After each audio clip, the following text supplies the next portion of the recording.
রাতে যদি কখনো ঘুম ভেঙে যায় তাহলে ছোট্ট একটা দোয়া পাঠ করে আল্লাহর কাছে দোয়া করবেন। আপনার ওই দোয়া আল্লাহ কখনোই খালি হাতে ফেরত দিবে না। নবীজি বলছেন যে কোন ব্যক্তি যদি ঘুম ভেঙে যাওয়ার পরে আল্লাহর কাছে এই ছোট্ট দোয়াটা পাঠ করে দোয়া করতে পারে, হতে পারে রাত 2টা, হতে পারে রাত 1টা, হতে পারে 12টা, যখনই আপনার ঘুম ভেঙে গেছে ওই মুহূর্তেই আপনি দোয়াটা পাঠ করবেন। দোয়াটা পাঠ করে আপনি শুয়ে থাকা অবস্থায় হাত তুলতে হবে, বিষয়টা এমন নয়। আপনি মনে মনে দোয়া করেন যে আল্লাহ আমার ওইটা দরকার ছিল, আল্লাহ আমার রিজিক দরকার ছিল, আমার সম্মান দরকার ছিল, আমার গুনাহ মাফের দরকার ছিল, আল্লাহ আমার এটা সেটা যা যা কিছু প্রয়োজন, জায়েজ কিছু, এই হালাল কিছু আল্লাহ পাকের কাছ থেকে আপনি চেয়ে নেবেন। নবীজি বলছে দোয়া করলেই আল্লাহ পাক তখন তার দোয়াটা কবুল করে নেয়।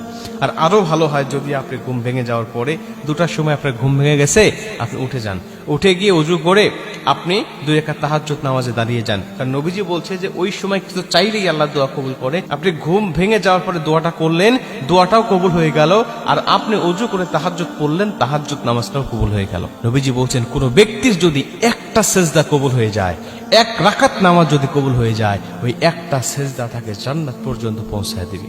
ওই একটা জান্নাত তার জীবনের সব গুনাহ মাফ করে দিবে। ওই একটা সেজদা তার জীবনের সব অপরাধগুলো মাফ করে দিয়ে আল্লাহর পছন্দের বান্দা হিসাবে তাকে দাঁড় করা দিবে। এই জন্য আপনি ছোট্ট দোয়াটাকে মুখস্থ করে নেন। কি দোয়া? নবীজি বলছেন ঘুম ভেঙে যাওয়ার সঙ্গে সঙ্গে তুমি দোয়াটা পাঠ করবে। প্রথমে তুমি পাঠ করবে লা ইলাহা ইল্লাল্লাহু ওয়াহদাহু লা শারীকা লাহু লাহুল মুলক ওয়া লাহুল হামদ ওয়া হুয়া আলা কুল্লি শাইইন কাদির। এরপর তুমি পাঠ করবে সুবহানাল্লাহি ওয়াল হামদুলিল্লাহি ওয়া লা ইলাহা ইল্লাল্লাহু আল্লাহু আকবার। এরপর পাঠ করবে লা হাওলা ওয়া লা কুওয়াতা ইল্লা বিল্লাহ। এই দোয়াটা কিন্তু আমরা ভেঙে ভেঙে, এখানে 3টা দোয়া একসাথে করা হয়েছে, ভেঙে ভেঙে কিন্তু আমরা সবাই জানি, এটা কিন্তু আমাদের মুখস্থ আছে। লা ইলাহা ইল্লাল্লাহু ওয়াহদাহু লা শারীকা লাহু লাহুল মুলক ওয়া লাহুল হামদ ওয়া হুয়া আলা কুল্লি শাইইন কাদির। আমরা সবাই কিন্তু ফরজ নামাজের শেষে ওই সুবহানাল্লাহ 33 বার, আলহামদুলিল্লাহ 33 বার, আল্লাহু আকবার 33 বার পাঠ করার পরে 100 বার পূর্ণ করার জন্য কিন্তু আমরা এই দোয়াটা পড়ে থাকি।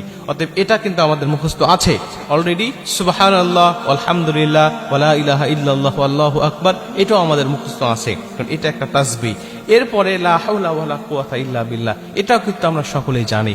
এই 3টা দোয়া একসাথে করে ঘুম ভাঙার পরে যদি আপনি পাঠ করে আল্লাহর কাছে দোয়া করতে পারেন, মনের কথাগুলো খুলে বলতে পারেন, আল্লাহ পাক আপনার দোয়া অবশ্যই কবুল করে নেবে।